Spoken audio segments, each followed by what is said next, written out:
So here's the latest that we know at this hour. The death toll rising again tonight. Now currently standing at 7 lives lost. As another fire erupts, the Kenneth fire breaking out this afternoon in San Fernando Valley. Now, this comes as officials say more than 10,000 structures, including homes and houses of worship, have been reduced to rubble, while a curfew is now in place to prevent looting in parts of Los Angeles. All right, we have Fox 5 live team coverage tonight. Chief Meteorologist Nick Gregory standing by with an update on the powerful Santa Ana winds that are certainly not helping emergency responders at this hour. But let's start with Sharon Crowley with the very latest. Sharon? Yeah, Natasha, new evacuations are underway in Southern California right now. The LA fire chief says a new 50-acre brush fire called the Kenneth fire is burning in the West Hills neighborhood of LA County and rapidly pushing into Ventura County, putting homes in jeopardy. Take a look. This fast-growing Kenneth fire started late this afternoon in the San Fernando Valley. Now, firefighters are concerned that it will rapidly grow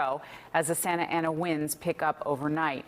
All of the large fires that have broken out this week in the LA area are located in a roughly 25-mile band north of downtown. The Kenneth fire that you see there ignited less than 2 miles away from a high school where people are sheltering from the fire in the Palisades.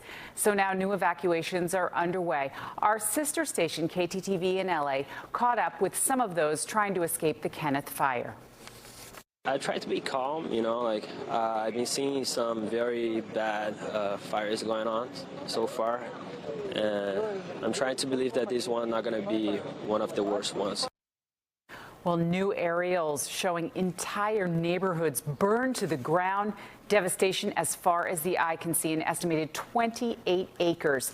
The fires, fueled by high winds and record low humidity there, have burned thousands of homes in the Pacific Palisades. These dramatic pictures revealing how wildfires scorched landscapes, as you see there, and charred structures along LA's famed Pacific Coast Highway. Multi-million-dollar oceanfront homes reduced to rubble along this exclusive stretch in Malibu.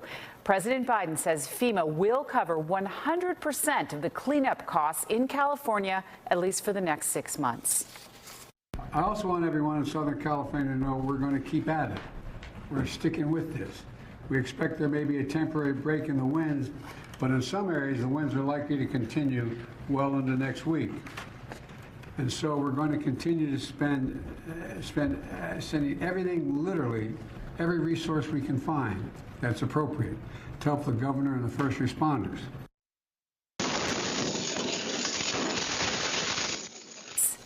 A security camera at a home in LA County captures fire on a patio deck. The recording is from Tuesday. That was the first day of the Palisades fire. It shows how those fast the flames were spreading. Now, firefighters were not able to save the house in Studio City that you see there, the 4-story house collapsing after a small brush fire spread onto the home. Now, the fire quickly spread to neighboring homes as well. LA has to be strong, united. We will reject those who seek, in this emergency, when lives are at stake and lives have been lost, we will reject those who seek to divide us and seek to misinform, because as evidenced by the leadership standing here today, we will be united.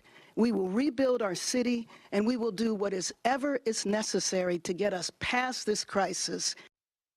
That's LA's mayor briefing us just a short time ago. Now, unpredictable wind and fast-moving fire, that's what they're looking at overnight in Southern California. It has residents there on edge, and that's why new evacuations have been ordered, including for Calabasas, and there is a curfew in Santa Monica. Natasha? Yeah, unbelievable video there. Sharon, thank you so much. Well, some people have been allowed to return to their homes in the LA area. This is what one family in Altadena found. Complete and widespread devastation. The owner says she watched her home of 16 years burn down on live TV yesterday. And while the house was reduced to rubble, they were able to recover a few items. Today, I think my family and the kids wanted to come back and see what it was. I watched this house burn down live on the news while I was at work. So just to kind of make it real and see what was here. I didn't expect to find much, but there's a few keepsakes. devastating. She also says she doesn't know for sure what her family is going to do next, but realizes it will be a long recovery process.